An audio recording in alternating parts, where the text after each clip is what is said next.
नमस्कार। प्लांटेक्स पर आपका फिर से स्वागत है और हमेशा का निवेदन है आपसे प्लांटेक्स को सब्सक्राइब करें,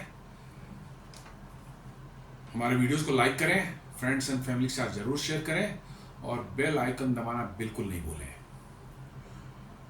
दोस्तों, आज हम लोग एक वैसे टॉपिक पर बात करने जा रहे हैं जो बड़े दिनों से लिंगर कर रही थी और बहुत ज़्यादा इस पर जो है डिस्कशन हो चुका था कि क्या होगा आगे, कैसे होगा।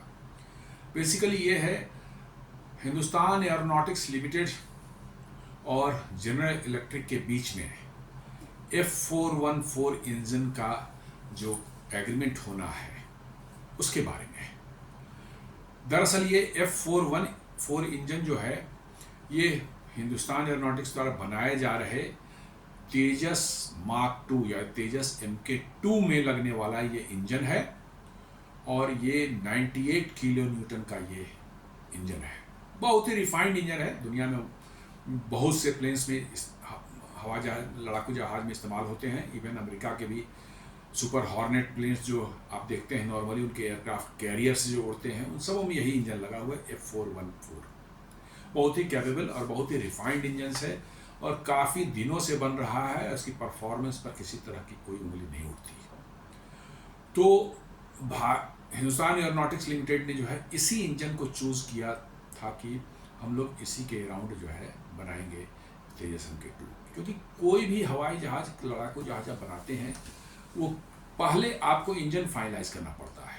वो इंजन उस हवाई जहाज के इंजन बे में फिट होगा कि नहीं होगा, क्या डायमेंशन उसका होगा, क्या उसकी रिक्वायरमेंट होगी, क्या वेट होगा, हम हवाई जहाज किस तरह का बनाना चाह रहे हैं, उतना थ्रस्ट वो देगा कि नहीं देगा। इस बहुत कॉम्प्लेक्स प्रोसेस है इसको डिसाइड करना कि कौन सा इंजन इसमें हम लगाने जा रहे हैं। तो काफ़ी इस पर रिसर्च हुए, काफ़ी इस पर डिलिब्रेशंस होने के बाद जो है डिसाइड हुआ कि भाई, और एयरफोर्स भी इसके लिए राज़ी हुई, क्योंकि एयरफोर्स को भी राज़ी होना पड़ता है कि इंजन रिलायबल है या नहीं है। अनलेस वो एयरफोर्स राज़ी नहीं होती तब तक जो है ये नहीं होता ऐसा काम। तो फाइनली जो है G414 ये, लेकिन डिसीजन पिछले 4 साल पहले हुआ था। 4 साल या कहिए 3 साल, 2022 में, कि F414 इंजन, और वो भारत में बनेगी। हिंदुस्तान एरोनॉटिक्स लिमिटेड बनाएगा 80% टेक्नोलॉजी ट्रांसफर के साथ में। ट्रांसफर और टेक्नोलॉजी, इसमें 80% टेक्नोलॉजी आपको ट्रांसफर होगी। 20% जो बिल्कुल ही कोर टेक्नोलॉजी है इस इंजन के और बहुत ही महत्वपूर्ण है, वो जी आपको नहीं देगा। वो दुनिया में कोई भी आपको नहीं देगा। खासकर वो क्रिस्टल ब्लेड्स है, उस पर उनकी कोटिंग जो होती है और कुछ बहुत ही एक्सट्रीम टेम्परेचर में काम करने वाले जो उनके कुछ पार्ट्स हैं वो आपको अमेरिका से मंगवाने पड़ेंगे। रेस्ट सारे भारत में आप बना सकते हैं।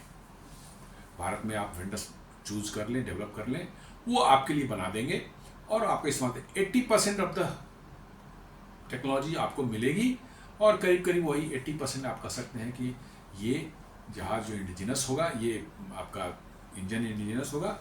रेस्ट 20% आप इंपोर्ट करेंगे। Not bad.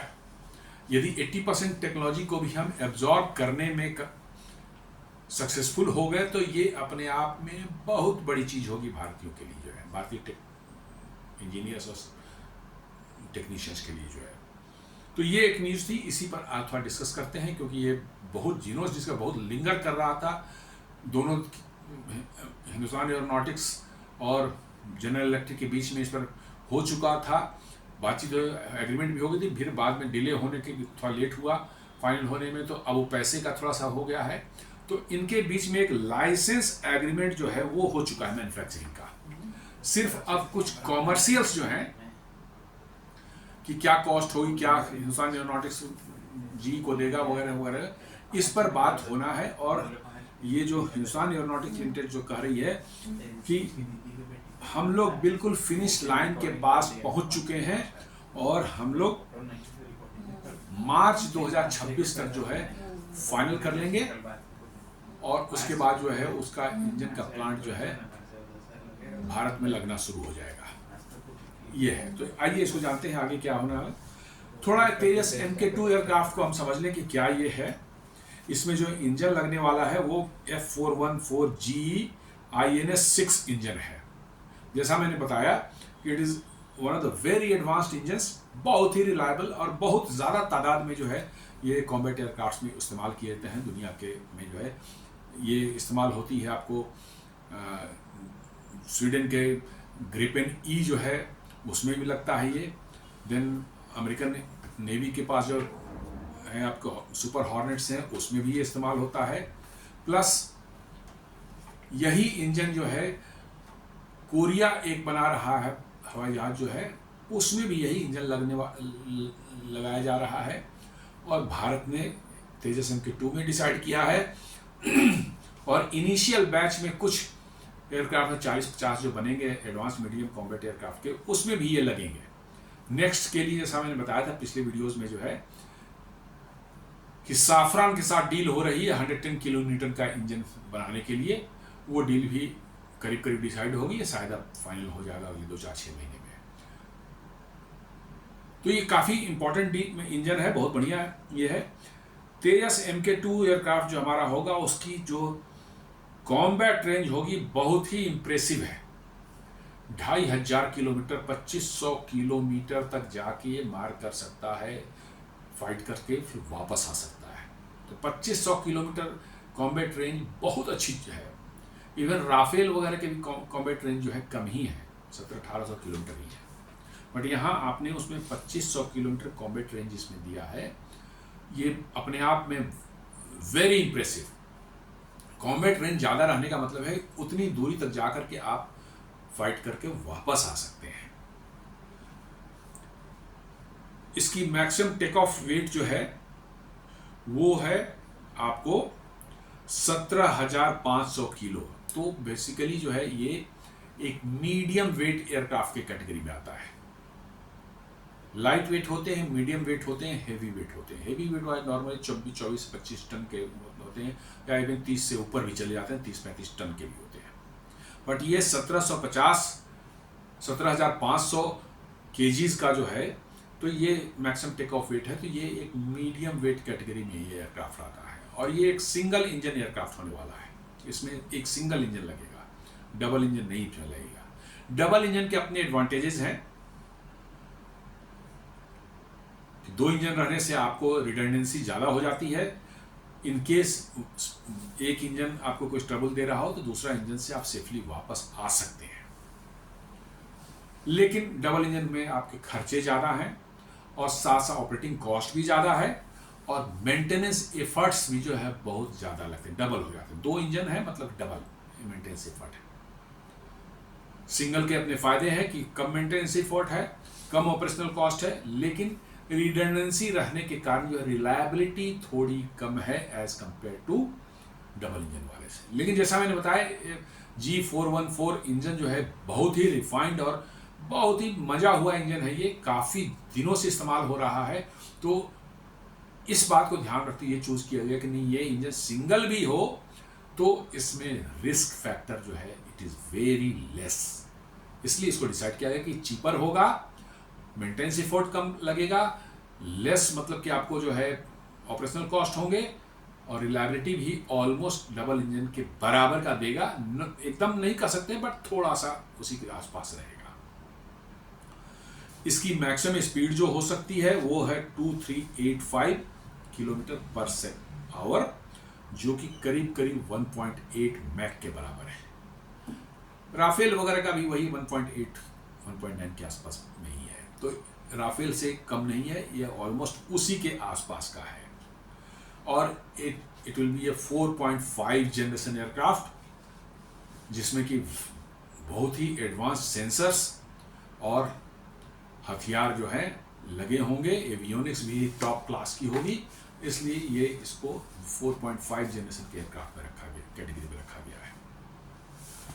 इसमें इसकी पेलोड उठाने की क्षमता जो होगी, हथियार उठाने की क्षमता जो होगी वो 6500 किलोग्राम है, 6.5 टन का। यहाँ पर राफेल जो है आपको जो है इसे मात देता है, क्योंकि राफेल में डबल इंजन है, 2 इंजन है, 75 किलोमीटर के 2 इंजन है, तो 150 किलोमीटर उसका वेट है, थ्रस्ट है। इसलिए राफेल जो है करीब 9.5 टन का वेट उठा सकता है। ये आपको 6.5 टन का वेट उठाने के की क्षमता इसमें होगी। 6,500 करोड़ दिए गए थे फर्स्ट 4 प्रोटोटाइप्स को डेवलप करने के लिए। पहले 4 प्रोटोटाइप जो है डेवलप होगी वो 6,500 करोड़ में उसके लिए दिए गए हैं। और ये जब बन के निकलेगा तो इसकी जो है इंडिजिनस कंटेंट जो इसमें होगा वो करीब 75% होगा। 75% इंडिजिनस कंटेंट, जो काफ़ी अच्छा है, बाद में और बढ़ सकता है। लेकिन चूंकि इंजन आप बाहर से ले रहे हैं उसमें कॉस्ट पड़ रहा है थोड़ा, बनाएंगे जरूर यहाँ पर, लेकिन बहुत से कंपोनेंट्स तो बाहर से भी आएंगे, तो इसके कारण जो है 100% इंडिजिनस तो कभी नहीं हो सकता ये।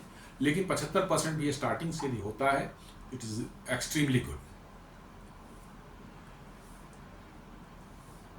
ये जैसा निकल के आ रहा है कि करीब करीब जो है 12 से 14 स्क्वाड्रन जो है एयरफोर्स जो है इस प्लेन को खरीद सकती है या ज़्यादा भी ले सकती है, क्योंकि अभी इंडियन एयरफोर्स क्राइसिस में है स्क्वाड्रन नंबर्स को लेकर के। उनके 42 स्क्वाड्रन सैंक्शन है, बट उनके पास अभी 32 ही हैं। उसमें से बहुत से रिटायर होने वाले हैं। आपके MiG-21 हैं, जगुआर्स हैं, इवन 2-4 साल 5 साल के बाद MiG-29 भी उस कैटेगरी में रिटायरमेंट के उसमें आ जाएंगे। तो इसलिए इनकी रिक्वायरमेंट बहुत ज़्यादा है। तो ऐसी संभावना कि ये हो सकता है कि 18 से 20 स्क्वाड्रन तक भी चला जाए। इसका मतलब कि जो है नंबर्स, वंस आपका प्रोडक्शन जो स्ट्रीमलाइन हो जाता है, तेज़ी से बनने लगता है, तो ये नंबर्स और भी है ज़्यादा इंडियन एयरफोर्स ले सकती है।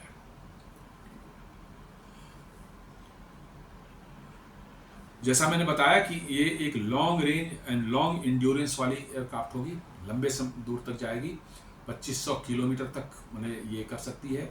एरियल रिफ्यूलिंग की भी इसमें मतलब कि जो है कॉम्बैट रेंज 2500 किलोमीटर है और एरियल रिफ्यूलिंग की फैसिलिटीज़ में है। तो ये 4-5 घंटे तक हवा में लगातार उड़ सकता है एरियल रिफ्यूलिंग करके। ये किसी भी एयरक्राफ्ट के लिए बड़ी बात होती है कि 4 से 5 घंटे तक हवा में लगातार रहे, वो बहुत लॉन्ग इंड्योरेंस माना जाता है इसको जो है। High payload carrying capacity with heavy stand off weapons, 6,500 ton का ये वेट उठाएगा हथियारों का। और अच्छे स्टैंड ऑफ वेपन्स जो इसमें जो है रुद्रम मिसाइल्स लगेंगी, अस्त्रा MK1, MK2, MK3 लग सकती है, रुद्रम भी लग सकता है, और BrahMos NG new next generation BrahMos जो है वो भी इसमें लग सकता है। क्योंकि अभी का ब्रह्मोस तो बहुत भारी है, उसको लगाना शायद summer, but next generation BrahMos जो है वो अगले साल तक उम्मीद है कि ट्रायल उसका शुरू हो जाएगा। वो करीब 1500 किलो का होगा। अभी वाला तो करीब 2.5 टन का 2500 किलो का है, जो ये सुखोई 30 MKI में लगता है, बट ये 1500 kg का हो, तो इसको इसमें फिट किया जाएगा।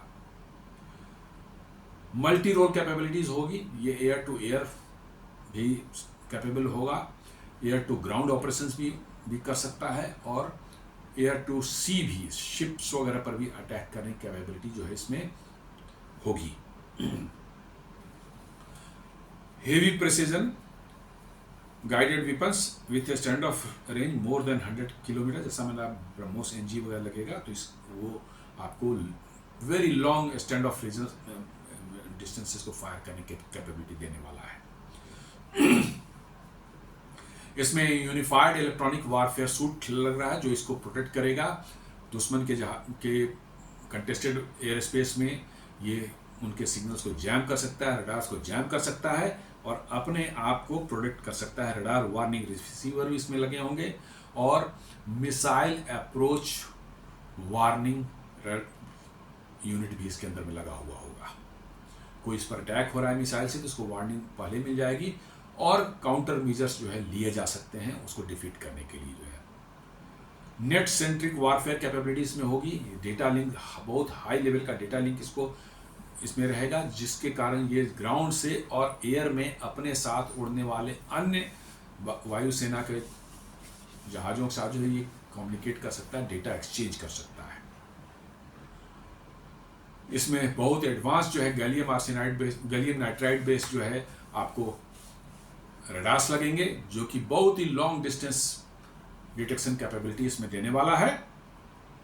Advance avionics with large area display and smart head up display भी लगेगा इसके अंदर में, ताकि पायलट को सिर्फ टच स्क्रीन से सारा कुछ हो, एक सिंगल टच स्क्रीन पर सारे इंफॉर्मेशन आएंगे इस पर, और वो सारा काम उससे कर सकता है।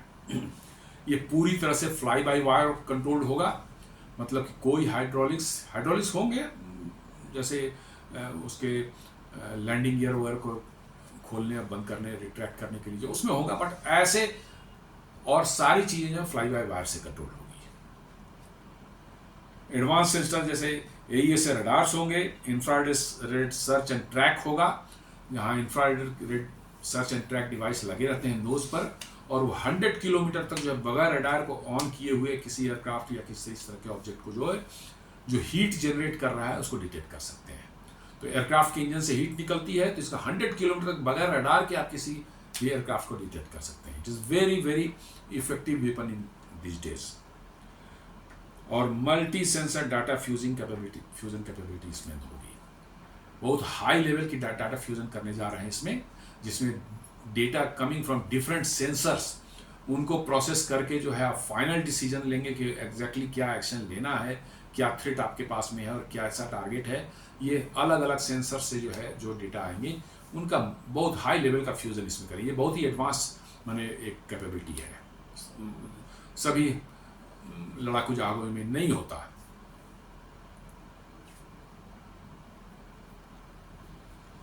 तो इस तरह से हम लोग देख रहे हैं ये कि ये जो हमारा ये होने वाला है फाइटर प्लेन जो है, ये बहुत ही कह सकते हैं कि कैपेबल और रिलायबल एयरक्राफ्ट होगा, जो कि हमारे एयरफोर्स का बैकबोन बनने वाला। क्या मैं बैकबोन क्यों बोल रहा हूं? इसलिए कि इसकी बहुत बड़ी संख्या जो है भारतीय वायुसेना में इंडक्ट होने वाली है जब ये बनना शुरू हो जाएगा। तो जैसे अभी हमारी भारतीय वायुसेना के बैकबोन है सुखोई 30 MKI, जिसके 272 यूनिट हमारे भारतीय वायुसेना इस्तेमाल करती है, उसी तरह से ये भी 250 से 300 के लगभग में जो है इस्तेमाल होंगे भारतीय वायुसेना में। तो ये हमारे सेना का बैकबोन बनने वाला है। Indian team to visit US for G414 engine deal talks aims to finalise it by March. अब सिर्फ कॉमर्शियल्स जो है इसके डिसाइड होने, कितने पैसे उनको देने होंगे, कितने मतलब कि जो है क्या रेट होगा, इन सबों पर डिसाइड होना है। ये मार्च तक उन्होंने कहा है कि हम फाइनल कर लेंगे।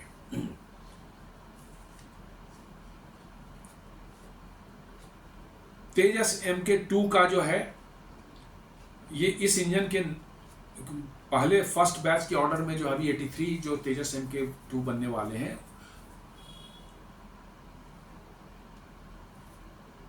उनके लिए जो है 99 इंजन्स का बनाने का प्लान इनिशियली है।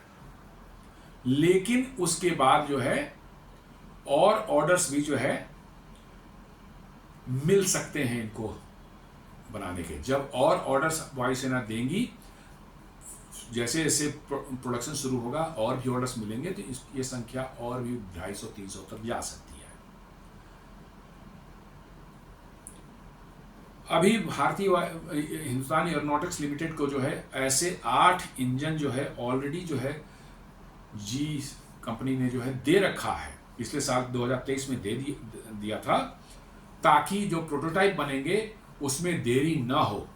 उनको लगा के प्रोटोटाइप बनाया जाएगा। जैसा HAL बता रही है कि 2025 के अंत तक जो है वो एक प्रोटोटाइप बना करके रेडी कर देंगे, और उसको 2026 के स्टार्टिंग में फर्स्ट हाफ या मैंने फर्स्ट क्वार्टर या सेकंड क्वार्टर में वो फ्लाई भी शायद करेगा। और फिर उसके बाद तो लंबी 2-3 साल की टेस्टिंग होती है, तभी वो प्रोडक्शन जाता है। तो आपका 2026 तक जो है उस टेस्टिंग के लिए शायद वो रेडी हो जाए।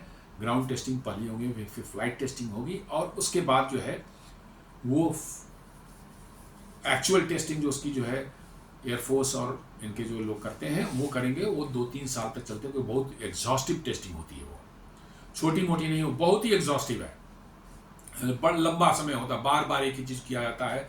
थोड़ा भी डिफेक्ट पाया गया तो उसको फिर सुधार कर फिर से किया जाता है। तो it takes very very long time.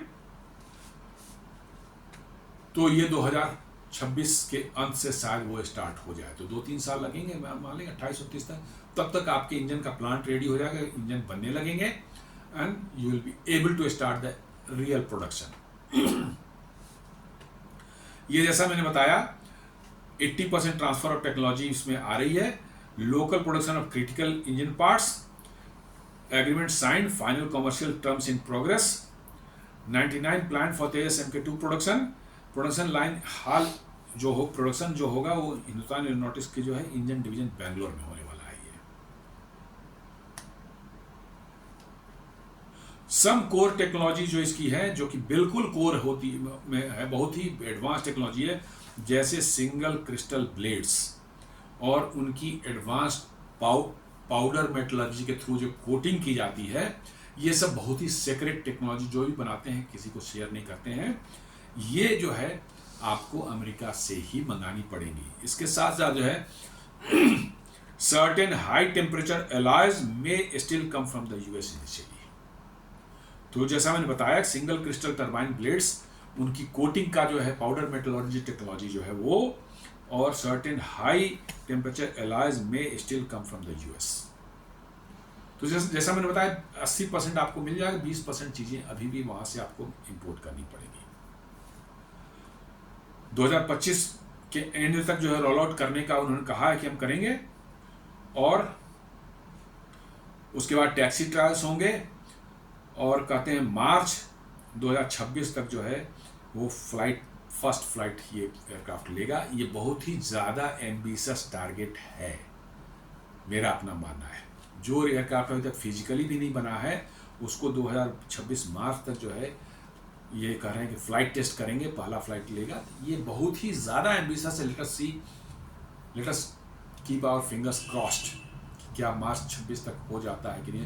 यदि जून 26 तक भी हो जाए तो it is a big achievement, मेरा मानना है। यदि मार्च तक हो जाए तो इट इज एक्सट्रीमली गुड।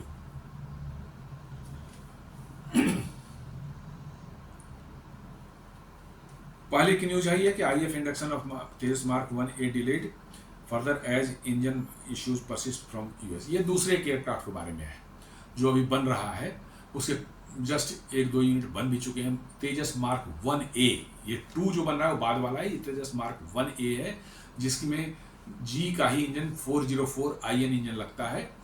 उस इंजन की सप्लाई में जी ने डिले किया करीब 1.5 से 2 साल तक का। अब उन्होंने जस्ट शुरू किया है सप्लाई, 1 या 2 इंजन शायद उन्होंने सप्लाई किए हैं, और उन्होंने कहा है कि by end of this year जो है हम आपको 12 इंजन देंगे। तो उम्मीद करते हैं कि अब उसके प्रोडक्शन में भी तेजी आएगी। 83 यूनिट्स तेजस MK1A के बन रहे हैं, और वो उसके बाद 97 यूनिट्स के और ऑर्डर देने को IF इंडियन एयरफोर्स तैयार है, प्रोवाइडेड कि वो पहले वाले की डिलीवरी वो स्टार्ट कर दें और प्रोडक्शन ठीक से चले। तो प्रॉब्लम यह है कि 42 स्क्वाड्रंस इनके सैंक्शन है और 31 अभी इनके आसपास में है, और इसमें जो है MiG-21 जो है वो उसके कुछ 2 स्क्वाड्रन है, शायद वो रिटायर अब जल्दी ही हो जाए, 2-3 महीने में होने वाले हैं। देन आपके उसका जगुआर की भी हालत अच्छी नहीं है। जगुआर एयरक्राफ्ट जो है बहुत पुराने हो चुके हैं, मोर देन 40 ईयर्स ओल्ड, और उनकी भी रिप्लेसमेंट बहुत ज़रूरी है, क्योंकि वो भी अब देख रहे हैं क्रैश उनका भी होना शुरू हो गया है बार बार बीच बीच में, जो है अभी रिसेंटली भी हुआ था। तो आपको बहुत जल्दी लार्ज नंबर ऑफ में एयरक्राफ्ट चाहिए, तेजस MK1A और साथ साथ जो तेजस MK2 भी जो है, ताकि आपके स्क्वाड्रन के स्ट्रेंथ जो है अब ज़्यादा नीचे न जाए।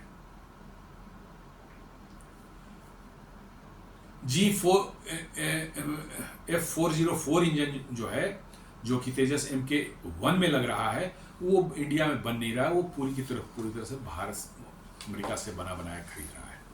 MK2 का जो है वो बनने वाला है, जिसकी मैं बात कर रहा था। तो दोस्तों, ये आज का एक छोटा सा विश्लेषण था कि ये जो न्यूज़ मैंने देखी तो मैंने सोचा कि इस पर डिस्कस करें, कि काफ़ी लंबे समय से लिंगर कर रहा था। तो एक पॉजिटिव न्यूज़ आई है कि now the things are on right track. उम्मीद करते हैं कि इसके प्रोडक्शन जल्दी शुरू होगा और भारतीय वायुसेना की स्क्वाड्रन स्ट्रेंथ घटती स्क्वाड्रन स्ट्रेंथ को कंट्रोल करने में ये मदद करेगा। तो वीडियो देखने के लिए धन्यवाद। आपसे आग्रह है कि वीडियो को अच्छा लगा हो तो इसको ज़रूर लाइक करें, फ्रेंड्स एंड फैमिली के साथ शेयर करें, और हमारे चैनल को सब्सक्राइब करें और